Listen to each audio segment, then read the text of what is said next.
We are on the road to Cutshall, west of Old Saigon, once identified as a strategic entrance to the former capital. Life here today is focused on surviving a bankrupt economy. 20 years ago, the people living here were simply trying to survive one of the deadliest battlefields of the Vietnam War, a place where more than 20,000 people were killed. Today, the land is still pockmarked by the old bomb craters, littered with remnants of war. It was a thought-provoking picture for us to see Vietnamese teenagers and the teenage son of our producer looking over the steel hulk of an American tank, realizing that if it was 1968 again and they were here, they would likely be soldiers trying to kill one another. Yet as American Vietnam veterans began returning to these places, they're discovering a far stranger experience.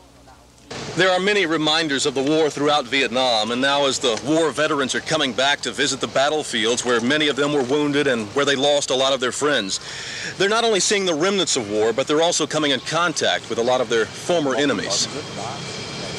We wish a long-lived friendship between the two countries.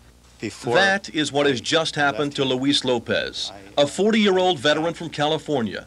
He has just met the director of the Cutshall War Museum, a man who fought on this land against Lopez and his American unit. You were in Dong Du base? Yes.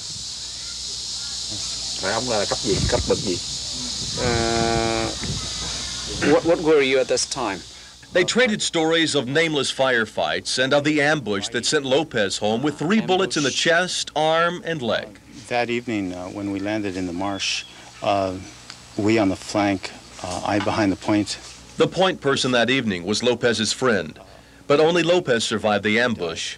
The former enemy told some of his own stories, of his own losses, of the 4 times he was wounded, then of his thoughts about meeting an old enemy from the war. Both of us share the sickness, the tragedies of war. It makes me sad to hear that you were among those who were wounded, even though I was wounded and lost many friends, too. Many of the men who died on both sides of the fighting in Cutshall died trying to control the access this area provided to Saigon and the South. Today, the former Viet Cong soldiers here share the secret that 15 years ago were a major strength of the Viet Cong forces, the tunnels of Cutshall. It was more than 100 miles of separate and connecting tunnels, an underground military fortress with everything from sleeping areas and meeting halls to trap doors and booby traps. These passages have been widened to make it easier for larger framed Westerners to squeeze through. The booby traps have been taken out, we're happy to say, though the panels for them are still there. There was a booby trap here. Above ground, there is almost no evidence of the tunnels below, but plenty evidence of war, like an old armored personnel carrier hit by a rocket fired from a tunnel trap door. And a troop-hauling Huey that brought back memories for Luis of fellow soldiers long ago, legs dangling out wide open doors, what occurred as they headed for an LZ. In those moments, we were thousands of feet off the ground, and nothing was said. The memories stirred here on this day were not just those of an American soldier. This man had been Viet Cong in the war, and he too had come back to the old battlefield for the first time. But the memories and the emotions had been too strong to keep inside. He told us he cried for the friends he lost here, for all the lives that were lost.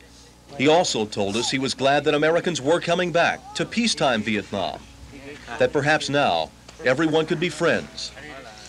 The soldiers coming back to Vietnam, the ones coming back to old battlefields, seem to have decided that, at least for them, the time has finally come.